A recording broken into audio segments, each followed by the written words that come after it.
RCR presenta Hablemos de Educación, programa de orientación dirigido a la comunidad educativa del país, con la participación de especialistas del sector, quienes orientarán a jóvenes alumnos, padres de familia y docentes que se interconectarán mediante este canal de comunicación directa. En los próximos minutos, hablemos de educación.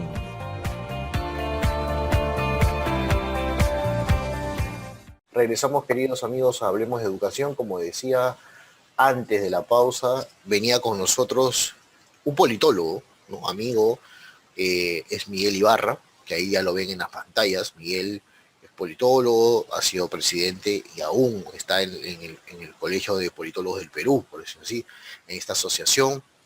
Ya dicta fuera, Miguel también ya está en otros procesos de internacionalización, la pandemia permite eso, pero él también es asesor de una universidad privada grande que está vinculado a las provincias y también en Lima, ¿no? La provincia de Ica. Entonces, bueno, por eso lo hemos invitado para hacer dos análisis, Miguel, si me permites hoy día. Un primer bloque vamos a hacer sobre la deserción de la educación superior, tanto universitaria como institutos, y también los altos índices de morosidad que se están dando, ¿no? En las pensiones de las universidades. También tú estás viviendo ello, esta situación. Y ya en el segundo bloque vamos a hacer un análisis más político, si quieres, porque como politólogo que es, podrá dar una visión de cómo se va perfilando el tema educativo en los partidos políticos, qué propuestas crees que va a haber, o cómo se van configurando los partidos políticos, que cada vez hay más novedades, ¿no? Ya tenemos la novedad de que se juntan unos con otros, perro, gato y pericote. Por ahí un gato ya se bajó del carro, el otro que es ratón ya está más adelante, ¿no? Encontramos a un arquero que está pues número uno en las encuestas, dicen, y solamente los conocen los hinchas de Alianza Lima, dicen algunos. Bueno, eso es parte del folclore político que vivimos en el país, ¿no? Yo digo folclore porque la verdad es raro, ¿no? A comparación de otros países donde hay democracias más sólidas, es otro tipo de elecciones. Bien, Miguel, vamos a analizar primero, bienvenido, gracias por tu tiempo. Sé que tienes una agenda complicada, también tienes asesorías y todo. ¿Cómo está el tema de la deserción de los educación superior, ¿no? Hay data que ya han dado algunas instituciones. Y ese primer pregunto, ¿cómo va la deserción? Dos, ¿cómo van los índices de morosidad? Bueno, gracias por la invitación, Gustavo, a tu prestigioso programa. Efectivamente, hay una gran preocupación por parte de las universidades privadas en lo particular respecto al tema del nivel de deserción, a nivel de morosidad sobre todo. Hay que tener en claro un tema de la antelación, ¿no? El país no ha estado preparado, en el sector público específicamente, para afrontar una situación como la que nos ha obligado a entrar el COVID-19. Tenemos una brecha digital en el sector público enorme, muy compleja, que desnuda también la limitación de casi el 50% de los docentes de universidades públicas, básicamente en colegios o institutos, respecto al uso de nuevas tecnologías. Es un tema que es real, la brecha es grande. Los estudiantes en el sector público de universidades no todos tienen una laptop, acceso a internet o un iPhone para escuchar las clases. De tal forma que las plataformas como Blackboard, Colabo y Tolearn que utilizan las universidades privadas básicamente les permita pues tener esa posibilidad de acceder a clases virtuales. Lo que definitivamente desnuda una educación que no es igualitaria, que no es proporcional y que no permite un desarrollo con calidad y con equidad a nivel nacional. Las universidades privadas no van a estar exentas de ello. Las universidades privadas que están organizadas en distintos rubros o estamentos, asociativas, societarias, de nivel A, nivel B, dependiendo del público objetivo que tengan, han tenido limitaciones, es cierto. Hemos visto recientemente cómo había una ley que es la Ley de Protección de la Economía Familiar, si recuerdas. Era una ley que permitía que los estudiantes que tengan morosidad en las universidades puedan pagar su pensión al concluir el semestre y antes de la siguiente matrícula. Pues bien, si bien esto ayudaba a que de alguna u otra manera la universidad pudiera tener la posibilidad de que el chico continuara estudiando, generaba siempre una brecha económica, una dificultad financiera que tenía que afrontar la universidad. Pero se entendió que ante la dificultad social que pudiera existir, esto tendría que darse. Pero digamos que esto se ha agravado con el tema de la pandemia. digamos que las clases virtuales o a distancia que se han implementado ha generado dos grandes dificultades. Primero, que en algunos casos se plantee que el costo de la educación no es el mismo porque evidentemente es a distancia, no es presencial, por lo que tú no pagas luz, tú no pagas agua, no hay limpieza, no hay seguridad de la universidad, etc. Pues en realidad es un costo operativo que maneja la universidad siempre con un porcentaje del ingreso que tienen de las pensiones. El grueso, casi el 80%, 90%, está destinado básicamente al pago de docentes. Entonces, si existe una brecha grande para este proceso, lo que quiere es que los docentes van a tener dificultades en el tema de las horas. Y lo que va a obligar a la universidad, como lo estamos haciendo, es a ir a la banca a pedir créditos. Créditos para poder ampliar y poder controlar la planilla docente y poder con eso mantener la misma calidad de la educación, sin contar todos los procesos que se implementan. Nosotros, por ejemplo, hemos implementado el acceso, hemos comprado megas, digamos, para poderle dar a los estudiantes una calidad de conectividad importante. Y los hemos distribuido equitativamente, de tal forma que los estudiantes de la universidad se han comprado paquetes para que ellos puedan acceder a las clases, porque no todos estaban en las mismas circunstancias. Nosotros tenemos, por ejemplo, filial en Ica y en Chincha, y evidentemente el nivel socioeconómico ahí no es el mismo que el de Lima. Y hemos tenido que lanzar nosotros un plan, digamos, de acción con ellos para recuperarlo, por una parte. Eso es para cubrir, de una parte, el acceso a la tecnología. Pero la brecha tecnológica es mucho más grande. Es decir, aquellos que tienen iPad o una laptop o una computadora o internet para poder acceder ya a las clases. Lo otro es la capacitación. Hemos tenido que capacitar a los estudiantes y a los docentes en el uso de la nueva plataforma que es Blackboard e implementar desde ahí todo lo que es la evaluación, ¿no? Para asegurar que la evaluación guarda los estándares mínimos de objetividad, de ley antiplagio y todo lo demás. Esto ha significado también adecuar a unas normas que SUNEDU ha ido en el camino implementando. Esto en buena cuenta cambió la realidad de muchas universidades. Entonces estamos en un escenario en que la tasa de deserción crece o había crecido en un porcentaje respecto al tema, para empezar, de la conectividad. El tema económico, lo segundo, porque no podían pagar. Cuando se da, digamos, el aislamiento social voluntario en marzo, afecta las economías de muchas familias. Universidades como la nuestra, por ejemplo, que trabaja en un estrato medio, con economías emergentes, con profesionales que trabajan y se pagan su universidad o son emprendedores, sí van a tener, evidentemente, este impacto económico en su vida educativa. Al no ir a trabajar en sus negocios, a no ser emprendedores, no iban a poder costar lo más básico. Yo creo que el Estado ha reaccionado a través de Pronavec con beca continuidad, que ha lanzado 2 tipos de becas continuidad por 10 meses para financiamiento por un año. Ha entrado también con un paquete que se llama crédito continuidad, va en el segundo lanzamiento de crédito continuidad, y el Estado está inyectando dinero a las universidades privadas, básicamente, no con las universidades, sino a los estudiantes, para que ellos puedan costear sus estudios.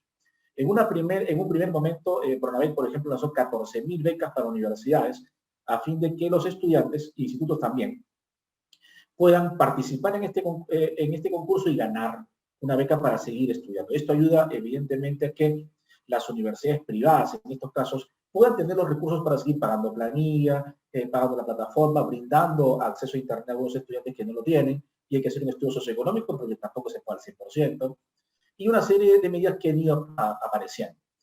Otro tema importante, que a veces no lo vemos y que sería prudente ver, la universidad lo está trabajando, es el tema, por ejemplo, del estrés por estar permanentemente conectado a una computadora. El estudiante recibe 4 horas o 5 horas de clase al día, una hora normal, moviéndose permanentemente y participando en clase, pero que no está frente a una computadora, su escenario cambia. Entonces, no solamente para nosotros ha involucrado el hecho de establecer una plataforma para poder comunicarnos, no solamente el hecho de reducir la brecha tecnológica para que pueda llegar la educación con calidad, en igualdad de condiciones y con la misma objetividad y con el mismo método antiplagio. No solo ha significado también reestructurar los horarios para poder, de alguna manera, tener una plana docente que se mantenga, sino además tratar de llevar las situaciones de estrés que pasan los estudiantes con muchas horas frente a la computadora. Porque no es lo mismo revisar un libro en la biblioteca, tú me comprenderás también eso, que estar frente a una computadora durante horas leyendo un texto. Es el tema de la vista, es el tema del estrés, aparte del aislamiento. Son varios factores que están afectando el desarrollo de la educación superior universitaria. Este año es un año que nos preocupa por 2 razones. Si tenemos una población de colegios, por ejemplo, proyectando el 2021, que ha tenido una educación a distancia, que no sabemos en realidad en qué condiciones o qué calidad, Tú dices, ¿qué estudiantes son los que yo voy a recibir en el proceso de admisión del 2021? Si con la prueba PISA estábamos más mal en razonamiento matemático, en comprensión lectora, y no levantábamos, ¿cómo es que los chicos van a superar los exámenes de admisión de las universidades que van a venir el próximo año? Si probablemente, como decía en algún momento el ministro de Educación, vamos a aprobarlos sí o sí. O sea, ese aprobarlos sí o sí significa que lo vas a calificar probablemente, aunque quizás no vaya todas las horas que tienen que ir a clase, o no apruebe todos los cursos que tengan que aprobar, o los apruebe no como debería hacerlo. Entonces, si hoy por hoy las universidades privadas pelean por tener estudiantes que tienen un nivel de competitividad importante a través del examen de admisión, por lo que es un filtro, ¿qué población estudiantil vamos a recibir en admisión del próximo año? Por ejemplo, ahorita se viene Beca 18, y Beca 18 agrupa una cantidad de estudiantes de universidades, de colegios públicos, básicamente, que van a postular a universidades privadas para que el Estado les financie su carrera. ¿Cuál va a ser el criterio considerando que los estudiantes que este último año están saliendo podrían no guardar las competencias académicas necesarias para poder pasar un examen de admisión? Son temas que también nos preocupan. Entonces, hay una brecha tecnológica, hay una deserción, hay una falta de capacitación, ¿no?, que es necesario que el Estado pueda cubrir. Y sí nos afecta porque evidentemente la educación privada ha aportado bastante en la investigación en el país, y los fondos de investigación casualmente salen también de aquellas pensiones que pagan los estudiantes. La universidad literalmente investiga con los fondos que tienen, sobre todo la privada. Ojo que el fondo del canon para investigación, por ejemplo, es solo para universidades públicas, no participan universidades privadas. De tal forma que la investigación de la universidad privada está soportada sobre literalmente sus ingresos, sobre toda esa inversión que recibe para poderle dar al estudiante, digamos, laboratorios, tecnología. Hoy, por ejemplo, ya el Ministerio de Salud y SUNEDU han permitido que los estudiantes de la Facultad de Ciencia de la Salud, Medicina, Enfermería, Tecnología, puedan integrarse a sus internados. Entonces, eso va a significar tres cosas.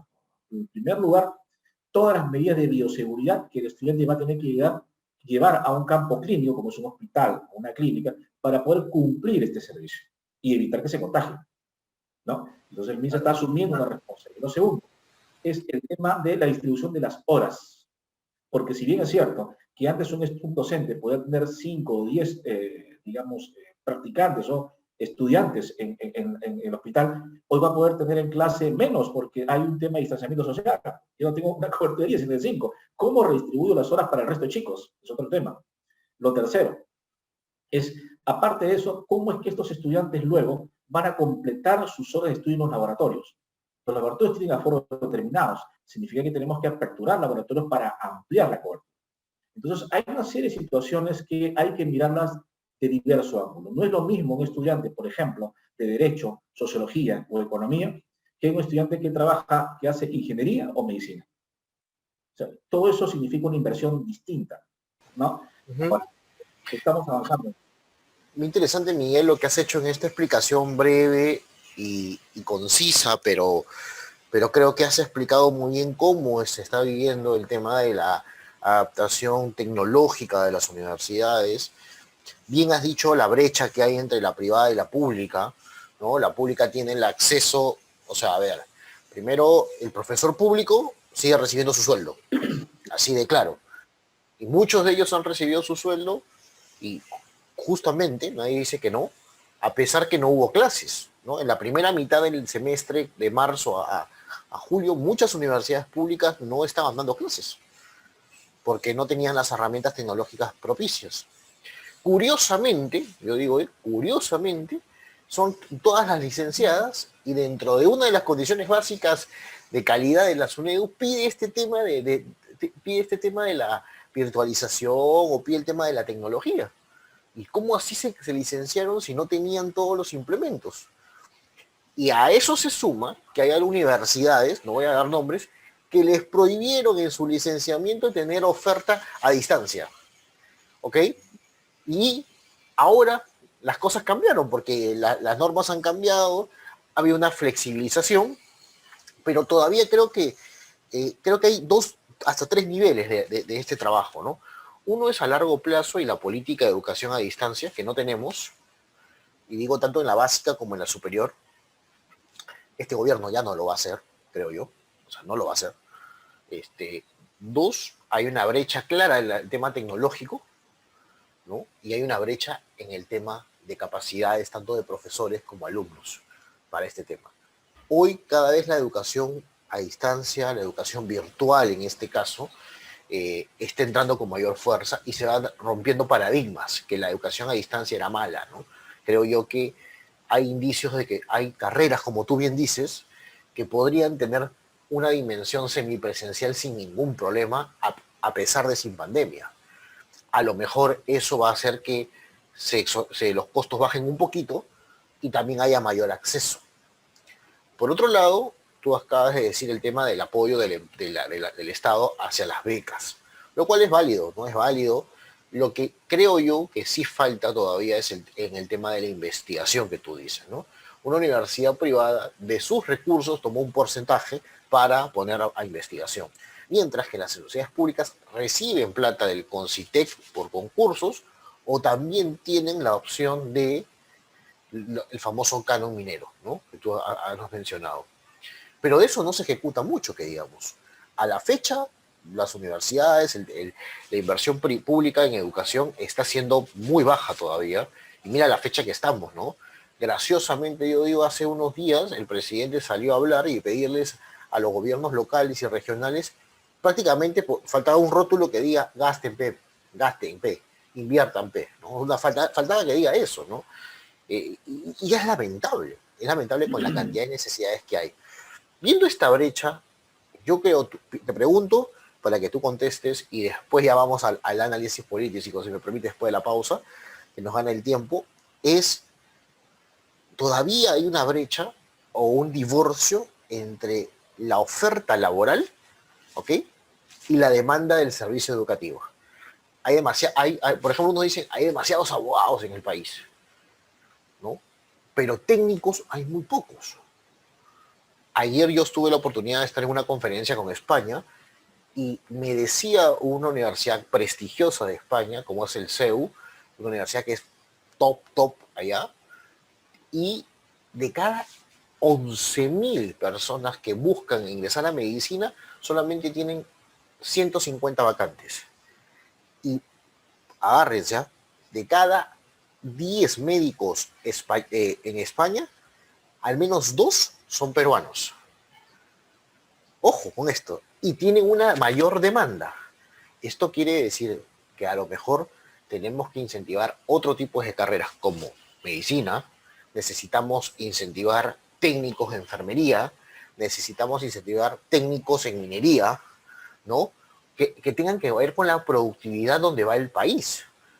A lo mejor necesitamos esto y no necesitamos mucho abogado o mucho filósofo o mucho otra carrera que sí abunda. No sé si puedes hacer un análisis sobre eso. Bueno, tú has dicho un tema que es una dificultad que estamos afrontando hace 20 años, en realidad no es de ahora. Por una parte, no ha habido un estudio serio respecto, y sobre todo voluntad política, y también de los colegios profesionales, porque hay que decirlo, respecto a cómo podemos de alguna otra manera reorientar los perfiles de formación profesional respecto a la nueva demanda del mercado. El mercado ha crecido en diversos aspectos fuera ya de la educación tradicional. Por ejemplo, la economía colaborativa ha crecido en función del desarrollo de las nuevas tecnologías como los apps. La publicidad, por ejemplo, comercial, que antes llegaba por televisión o radio, periódicos, hoy llega por redes sociales y es mucho más rentable. Y los jóvenes que promocionan productos desde TikTok, Facebook o Twitter tienen una gran demanda de aceptación de la población de su generación. Esta generación ha cambiado terriblemente y el tema tecnológico es una brecha que nosotros estamos aprendiendo a verla para comprarla, como un iPhone, como un juego de Nintendo que antes había, ¿no? Hoy es un PlayStation, nivel 4, nivel 5, en el cual vemos una generación que es más tecnológica. ¿Qué significa eso? Que todos los procesos de desarrollo de nuevas tecnologías en ese ámbito van a generar nuevos espacios de trabajo que son más prácticos. La tecnología nos lleva a la practicidad, definitivamente. O sea, nos ha reducido tiempo, ha reducido costos y hoy, evidentemente, se requiere gente que pueda tener esas habilidades para desempeñarse en ese campo. Es más, la cirugía hace 20 años era, digamos, cirugía abierta, literalmente, y hoy es con láser o a través de máquinas especiales, o sea, no hay que abrir a veces una persona. Entonces, ¿estamos formando profesionales para poder afrontar ese reto, digamos, de los cambios que van a venir? ¿O estamos formando profesionales que se adecúen a los cambios que vienen? Son dos cosas distintas. Si yo formo profesionales con una visión de futuro sobre lo que va a venir después de, estoy innovando y generando probablemente un escenario de educación distinto. Pero si yo formo profesionales para que se adapten al escenario que tengo, estoy creando profesionales para que sobrevivan. Entonces, mañana puede cambiar el escenario y él puede quedarse con lo que tiene ahora, ¿no? Y no le va a servir. Entonces, por ejemplo, los abogados, tenemos cantidad de abogados penalistas, civilistas. Oiga, pero alguien ha formado abogados para ver el tema de los delitos tecnológicos, de la brecha digital, de las estafas, del uso de la firma digital, del uso de los bitcoins, del mercado internacional bursátil a nivel tecnológico. No.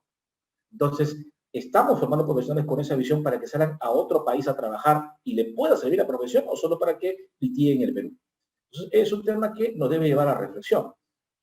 Yo recuerdo hace más de quizás 20 años, por decir mucho, estaba trabajando yo en Colombia, en un consulado, y vinieron una empresa de Chincotecol, recuerdo muy bien, que traía 25 colombianos que venían a trabajar a Perú con un sueldo de $25.000.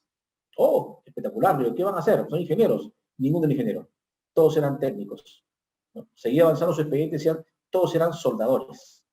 Soldadores. Pero ¿cuál era la ventaja del soldador? Todos eran soldadores bajo mar. Eran técnicos en soldadura bajo el mar. Y los llevaban para soldar buques, bajo el mar, no arriba, sino bajo el mar. Y yo le decía al gerente de la empresa que estaba ahí, ¿pero por qué no hay, y no hay peruanos? Me dice, en su país no existe esa tecnología. Por eso es que los traemos del exterior para contratarlos, ellos se quedan por 6 meses, hacen su trabajo y luego se regresan con $25.000 mensuales, con $25.000 mensuales. Impresionante. Impresionante. Eso desnudó hace 20 años cómo es que los técnicos pueden ganar mucho más, pero cómo es que estamos tan alejados de la realidad.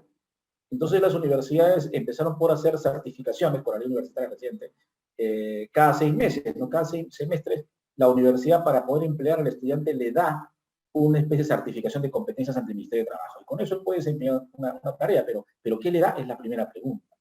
Y un tema que tú has mencionado que también es importante, tiene que ver con el tema de la internacionalización de la educación.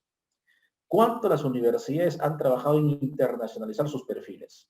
¿Cuánto en adaptarse al cambio del mundo? ¿Cuánto en investigar a ese nivel? Poco o nada.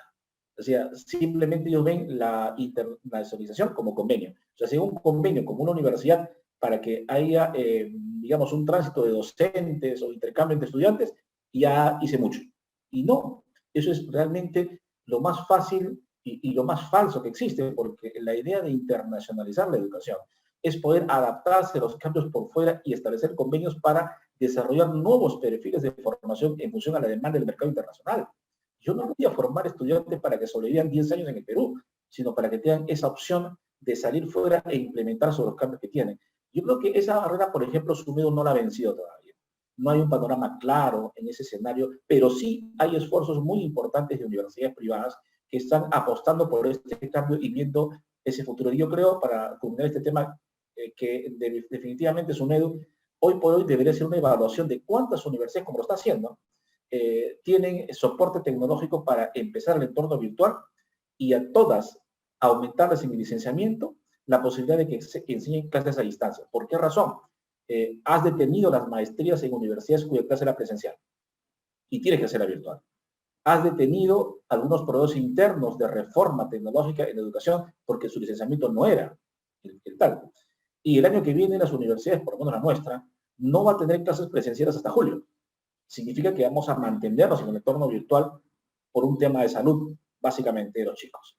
Entonces, SUNEDO debería de establecer ya a la fecha una norma adicional que ocupe a todas las universidades públicas y privadas en las cuales han demostrado soporte tecnológico para afrontar este proceso y otorgarles la funcionalidad de educación a distancia. Y suficiente, porque creo que hay más universidad ha invertido dinero en este proceso y hay cómo demostrarlo. Perfecto, Miguel. Y es interesante lo que acabas de decir de internacionalización. Yo solamente voy a dejar este mensaje. Escuchaba a una universidad de otro país, ¿no? Estoy hablando del primer mundo, estoy hablando de Europa, y decía, internacionalización para nosotros fue hace 15 años o 20 años. ¿Qué implicaba esto? El 23% de los estudiantes son de aproximadamente de 20 países del mundo. Nuestra currícula es bilingüe. 2. 3. Nuestros alumnos pueden sacar una carrera y otra carrera a la vez, porque hay conectividad. 4. Puedes sacarlo el título con otra universidad de otra lengua. China, japonesa, Singapur, Estados Unidos, Canadá. ¿Los chicos pueden hacer pasantías allá? Sí, y viceversa. Estás hablando de 4 o 5 factores de una internacionalización. Los profesores todos han pasado por otras universidades y hay procesos de investigación conjunta. Yo me pregunto en el país, en el Perú, ¿hay alguna universidad que tenga eso? Creo que ninguna. Todavía falta muchísimo por hacer ahí y mucho por trabajar. Te pido que vamos a una pausa porque queremos ya entrar al campo donde tú sabes también el campo político, porque si bien es un programa educativo, tenemos que también hablar brevemente, sí, pero de la coyuntura política. Así que vamos a una pausa, queridos amigos, y regresamos con Hablemos de Educación para hablar de Miguel Ibarra, con Miguel Ibarra, del tema político que ya comienza, parece, a calentar como calienta el sol también aquí en Lima. Bien, queridos amigos, regresamos a Hablamos de Educación, estamos con Miguel, y Miguel te había dicho que vamos a analizar el tema político. ¿Cómo ves, Miguel, el tema político? Incierto, creo que en esto todavía está un poco frío, dicen algunos. Va a ir calentando en la medida que llegue el verano, ¿no? Pero ya hay candidatos políticos claramente reflejados ya en el país. Hay algunos que tienen ya, claramente han salido con sus planchas, otros que no, otros que están esperando. Todavía no se saben algunas planchas presidenciales. Conocemos un partido político como Acción Popular, por ejemplo, que acaba de decir que el presidente, bueno, el que es presidente fundador de una universidad como la San Ignacio de Loyola, el señor Rafael Canseco, ha dado un paso atrás en su precandidatura. Quedan 2 nada más, porque tampoco Mesías Guevara allá en Cajamarca, que no nos escuchan, tampoco ha renunciado a ser gobernador, ¿no? Entonces nos quedan 2 candidatos, probables candidatos, dicen algunos, entre Víctor Andrés García Belaúnde y Johnny Lescano, que es la otra tendencia de Acción Popular. Opuestas 100%, pero en un solo partido político. Eso te refleja las ideologías que hay detrás de un partido. Por otro lado, se sabe que parece que el congresista Urresti va a postular. En teoría tendría que renunciar a ser congresista también, ¿no? Pero no sé cómo es ese caso. Tú ahí nos puedes explicar un poquito si es que él va a ser, si es que es él, cuál es la medida que tiene que tomarse. Tenemos por otro lado la sorpresa del señor Hernando de Soto, ¿no? Con un partido joven, como es Avanza País, joven porque no tiene muchos años de fundado, pero ha tenido su historia también. Conocemos ahora a la nueva cara de Rafael López Aliaga con Renovación Popular, que le llama, ¿no? Cambió el logo, cambió el color, todo ya. El Sol de Solidaridad parece que falleció, ya no está más. Y tenemos una alianza para el progreso que se junta con el PPC y salen audios. Esto es parte del jolgorio. Y un fujimorismo que todavía no decide si es que va la señora Fujimori o va otra persona. Todas indicar que iría ella. Entonces tenemos, esa es la vertiente, ¿no? Y por el lado de la izquierda más dura, pues Verónica Mendoza y el señor Arana se siguen, no sé si hay una alianza, una coalición, no se sabe. ¿Cómo ves tu análisis político, Miguel? Bueno, como tú mencionas bien, el escenario político aún no está claro. Tenemos precandidaturas que tienen que consolidarse conforme a la ley electoral todavía en diciembre. Es cuando hasta el 22 creo que deben inscribirse ya las listas, deben hacerse públicas por lo menos la primera semana de diciembre, y poder saber a partir de ahí cómo se conforman por una parte las planchas presidenciales y por otra cómo se conforma el grupo de congresistas que va a llevar cada agrupación política. Ahora, como veamos la composición de cada uno de ellos es lo que va a reflejar cómo va a ser la campaña. Ahora, en el caso de Urresti, por ejemplo, es un congresista, el mandato congresista es irrenunciable, él no puede renunciar. Lo que podría hacer es pedir licencia y sin no saber y con eso ausentarse, con un permiso. Ahora, el caso de Urresti es un caso muy particular, ¿no? Urresti es un congresista muy mediático. En un momento publiqué sobre él que es un congresista o un candidato sobre el cual los demás deberían tener especial cuidado. Y especial cuidado porque Urresti es el reflejo de la forma como, por ejemplo, Alberto Fujimori llegó al poder de una manera tan tranquila frente a una derecha organizada en el Fredemo, a partir del nacimiento del Movimiento Libertad en Arequipa, ¿no? Entonces, digamos que el escenario político nos ha demostrado que los tecnócratas tienen un espacio importante, como PPK recientemente que han ganado, pero digamos, los candidatos de a pie, campechanos, de un lenguaje fácil, rápido, y con una, digamos, respuesta tan irónica como la que tiene Urresti, son los que prefiere la población, ¿no? Los votos se ganan por pasión y no por razón, necesariamente. El voto es emotivo, no es necesariamente racional. Y el candidato que impacte en ese escenario es el que tiene mayores perspectivas. El hecho de liderar, por ejemplo, el tema de liberación de las AFP o la ONP respecto a un público que se ha visto vulnerado por ese proceso muchos años, es un tema que difícilmente otro lo va a poder liderar. En el caso de Fuerza Popular, por ejemplo, Keiko Fujimori viene de afrontar un proceso bien complejo, ¿no? El fujimorismo ha crecido en las últimas décadas, pero no con consistencia. Yo creo que hay un error estratégico en la forma como se conduce el partido, porque si bien logra alcanzar curules y tener presencia, luego se desarticula. O sea, es fuerte por fuera, pero débil por dentro. No hay cohesión. Eso se demostró cuando se fraccionaron en el último congreso, y producto de ello generó el conflicto y el cierre por dentro. Literalmente, Fuerza Popular tuvo una gran culpa en ese proceso junto a otros, sin contar, pues, evidentemente, los casos de corrupción por los que afrontaba Pedro Pablo Kuczynski y la forma como los denominados caviares o izquierdistas del centro lograron, pues, capitalizar los errores del Fujimorismo. Esperemos que ahora se organice mejor, tenga una mejor plancha y una mejor visión para poder afrontar su campaña. También es cierto que Keiko en su momento dijo que ningún Fujimori sería candidato en el 2021. Ahora el problema es, conforme un artículo que publiqué recientemente, es ¿el fujimorismo podrá sobrevivir sin una Fujimori o un Fujimori? Habría que verlo, porque su líder histórico está vivo. Entonces, de alguna otra manera, eso genera cohesión. No poner a una Fujimori o un Fujimori como candidato difícilmente podría reflejar ese espíritu aún vivo o ese mito que es Fujimori aún preso con esa cantidad de electores que puede arrastrar. Y ahora, incluso en la famosa Escuela Naranja, que ella ha anunciado que va a participar como un profesor principal, hecho que va, sin lugar a dudas, a cohesionar a más de uno para escuchar a su líder histórico. En el caso del PPC, con Alianza para el Progreso de Acuña, sí es un tema realmente difícil de creer.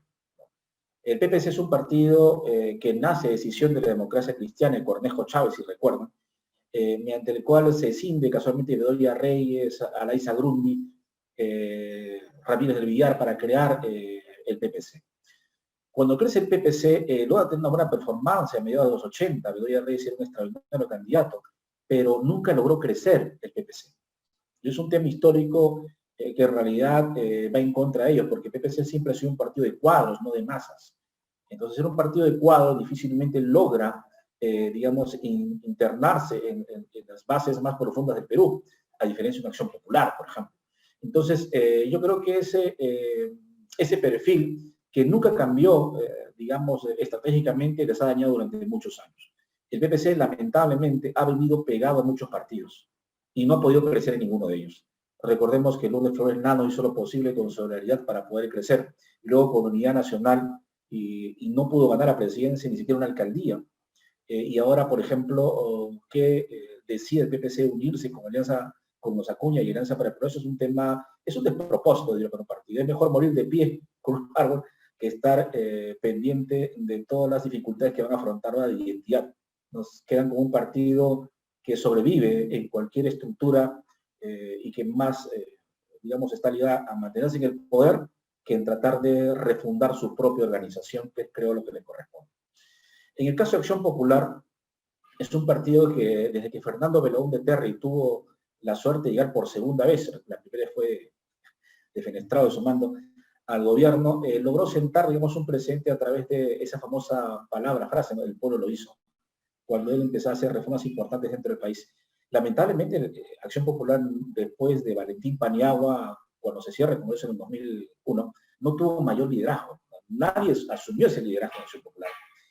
A diferencia del APRA, que mantuvo una estructura comunal durante muchos años. Entonces, Víctor Andrés García Belaúnde no es, digamos, un líder de base importante. es mediático, limeño, acriollado, pero difícilmente calaría dentro, de pronto tampoco come chicharrón, no lo sabemos. Y en el caso, por ejemplo, de Lescano, Lescano tiene muchas situaciones complejas en su vida parlamentaria, con su familia, que le van a generar un traspié. Yo creo que Lescano no es un buen candidato, en realidad, tampoco Vitocho. Me parece que de alguna otra forma Díaz Canseco le da un mejor perfil, pero digamos es la decisión que sus bases tomen. En el caso, por ejemplo, de Hernando de Soto, ¿no? Hernando de Soto está participando en un partido, y es octogenario, cumple 80 años ahorita en junio. Va a participar en un partido como lo es Avanza País. Avanza País ha sido un partido siempre de izquierda de centro, ¿no? De centro, básicamente. Y ha tenido candidatos como Humala, creo que estaba Humala, creo que era. Luego estuvo Julio Dagó, ¿no? Que fue como invitado, y hoy está, digamos, De Soto. Entonces, De Soto lleva atrás de él todo un equipo técnico. Recordemos que el jefe de plan de gobierno de Soto es Miguel Vega Alvear, y detrás de Miguel Vega Alvear está el ILD, y está toda la gente que pertenecía al ex Movimiento Libertad, que fundó el Fredemo en su momento, en los 90, y que no pudo ganar a Alberto Fujimori. Entonces estamos ante la presencia de una segunda oleada liberal que ha logrado enquistarse o participar dentro de Avanza País para presentarse como candidatos.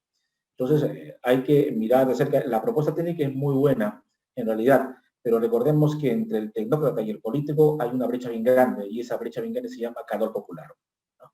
El tecnócrata puede hablar muy bien y presentar un espectacular proyecto, pero indiscutiblemente el pueblo hay temas técnicos que no entiende y necesita un lenguaje más fácil, ese lenguaje que el político sí lo sabe dar.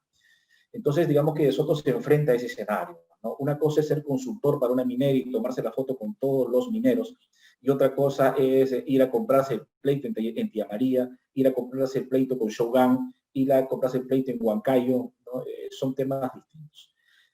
Por otro lado, tenemos a un candidato como es Harold Forsyth, que como tú dices, es un deportista muy calificado, Alianza Lima, un arquero que logró tener su popularidad, ¿no? Pero que le falta madurez política, le falta experiencia política. Dice, haré por el Perú lo mismo que hice por la victoria. Y algo, lo primero que le respondí en su tweet, creo, fue, o sea, va a renunciar como renunció a la alcaldía, porque si él fue elegido para ser alcalde, debió cumplir su función de alcalde. Entonces, uno llega a un cargo para cumplir la función que se le ha encomendado y con responsabilidad asumirlo, no para abandonarlo a mitad de camino por un cargo mayor. Eso refleja irresponsabilidad, eso refleja un ego grande para poder pensar más en él que en el resto, y además se refleja una falta de orientación política, ¿no? Hay que entender que el político que es municipalista tiene una visión totalmente distinta al político que es estadista, ¿no? Que ve el gobierno en general o que es parlamentario, porque los temas son distintos. Es un tema que hay que entenderlo. Y ahí sí, efectivamente, tiene muchas debilidades Forsyth, y creo que es un blanco fácil en cualquier debate político si es que no sabe prepararse por una parte. Y escogió encima un partido como Renovación. Renovación o Restauración Nacional, creo que Restauración Nacional del Pastor Lai, que es un partido criado por cristianos evangélicos, ojo, y que está llevando, sin embargo, digamos, un grupo de gente que forma parte de otro entorno. Y habría que ver finalmente cómo tenía su perfil. Él lo cambió por Victoria, creo que es, o Victoria Nacional. En realidad, el posicionamiento que tuvo el Espiga en un tiempo significó bastante para el Pastor Lai. Crear un nuevo símbolo y posicionarlo a nivel nacional implica mucha inversión en tiempo, en personas y evidentemente en infraestructura. En el caso de López Aliaga es un candidato que antes estaba con Solidaridad y que va a arrastrar el lastre de Solidaridad, quiera o no, porque Solidaridad, igual que con José Luna, tiene que responder por todos aquellos problemas que han habido dentro de la agrupación. Si la idea es cambiar el nombre de la agrupación para poder cubrir todos los procesos legales que se le vienen encima, es un tema distinto. Pero hay que ser muy coherente en la propuesta. Cambiarle el nombre, por otra parte, a Renovación Popular, me hace recordar el movimiento de renovación de Rafael Rey en su momento con el timón, que lo llevó al Congreso en su momento junto con, creo que, no recuerdo el nombre de la persona que lo acompañaba, pero bueno, En realidad esperemos que le vaya bien. Es un grupo evidentemente evangélico cristiano, no católico básicamente, que está trabajando en esa perspectiva. Ahora recordemos que cuando nosotros metemos el tema religioso o de fe en la política, generamos más conflicto. Y el tema es no involucrar la fe con la política. Todos podemos tener una convicción de fe muy personal, muy humana, pero involucrar en la política es un tema bien difícil a veces, ¿no? Yo creo que tendría que él establecer básicamente qué es lo que va a plantear en tema de algunas reformas. He visto que está bombardeando en redes, pero él tiene que entender algo. Una cosa es el peruano de Lima, que vive en la capital o en la costa, y una muy distinta es el peruano que vive en la selva, a Ribera del río Yabarí, el Rey La Santa Rosa, el peruano que vive en Madre de Dios, que vive en Cusco, o el que está, qué sé yo, en Junín o en Huacarpana, es otra cosa. Y ahí no vas a llegar con tu red, ahí tienes que, porque no hay internet a veces, tienes que llegar en presencia física, participar ahí e interrelacionar con ellos y ves cuál es su demanda, porque a veces los políticos y académicos sobre todo, piensan que lo que ellos quieren es lo que quiere el resto, y no es así. Cada población y segmento tiene su propia demanda social que hay que recogerla, saber interpretarla, por eso es que el Congreso es el catalizador de la demanda de la población. En el caso de la izquierda, bueno, yo creo que la izquierda viene de tumbo en tumbo hace muchos años. No encuentro un recodo donde poder organizarse y Verónica Mendoza tiene ese gran problema con Marco Arana. En realidad, Marco Arana creo que no se quiere juntar con Verónica Mendoza un poco porque le arrastra todo el tema de Nadim, las agendas y todos los pasivos que tiene como organización, sin contar el tema de Villarán y todos los demás. Y eso sí es un tema pues que le preocupa de pronto, ¿no? Y entendible hasta cierto punto. Las izquierdas no han podido levantarse y fíjate, desde que José Carlos Mariátegui fallece y le deja a Eudosio Rabines la dirección del Partido Socialista en su momento, las izquierdas nunca pudieron organizarse. Siempre han estado divididas. Creo que el único momento en que la izquierda tuvo un líder que logró aglutinar las masas y llevarlos fue Alfonso Barrantes Lingán. No tuvo otro. Y de los 80 con Alfonso Barrantes y el famoso vaso de leche, que era un bastión que usaban para su campaña, la izquierda no volvió a tener nunca más una forma de poder aglutinar personas o una propuesta que por lo menos socialmente sea importante para la población. Perfecto, Miguel. La verdad que ha sido un panorama claro. Podríamos seguir abondando. Creo que vamos a comenzar a ver qué cosas proponen, qué dicen sus planes de gobierno en temas de educación. Para una próxima te voy a invitar para hacer un desmenuce de cada uno.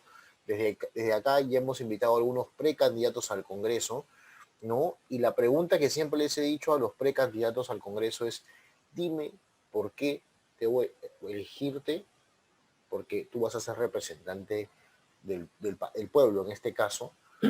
Y lo primero que escucho en muchos de ellos es: voy a hacer hospitales, voy a hacer clínicas, voy a hacer colegios. Cuando un legislador no tiene proceso, ellos están dando por supuesto que su candidato presidencial va a ser presidente y ahí lo van a nombrar ministro. O sea, la verdad, creo que no, o a ella, no tienen claro que cuál es la agenda. La propuesta que yo planteo, y se los he dicho ya a algunos partidos políticos, ¿cuál es tu plan de gobierno por un lado y cuál es tu plan por el legislativo?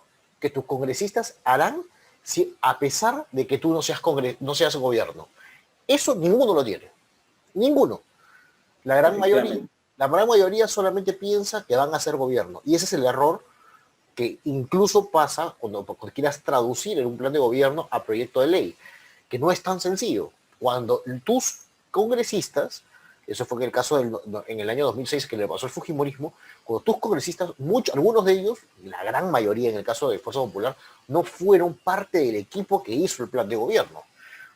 Y no eran tecnócratas, eran políticos que en sus regiones y ya está, y fueron elegidos. Entonces, ahí hay una brecha que se abre, entonces llegan al legislativo y cada uno va a sacar sus proyectos, sus cosas. Y al final no hay algo orgánico, como bancada, como parte de un grupo parlamentario. Cosa distinta que pasa en otros países. Tú le preguntas al PP en España, le preguntas incluso a Unidas Podemos, le preguntas al PSOE o le preguntas a Vox, tienen su plan de gobierno, pero tienen su plan legislativo. Esto es importante. Yo creo que sigo insistiendo, ojalá vamos a tener la oportunidad de conversar seguramente con algunos candidatos que ya quieren salir a la palestra y vamos a tener la oportunidad también de invitarte para hacer un pimponeo con ellos. De hecho, dada tu vasta experiencia. Bueno, Miguel, no te quito más tiempo. La verdad que muchísimas gracias por estar con nosotros y a todos los que nos escuchan, pues han tenido un programa variado. Muchas gracias, Miguel, y nos vemos en una próxima edición de Hablemos de Educación. Gracias, Gustavo, por la invitación. Un fuerte saludo a toda tu audiencia y hasta pronto. Gracias. Hemos presentado Hablemos de Educación con el licenciado Gustavo Nakamura. Hablemos de Educación.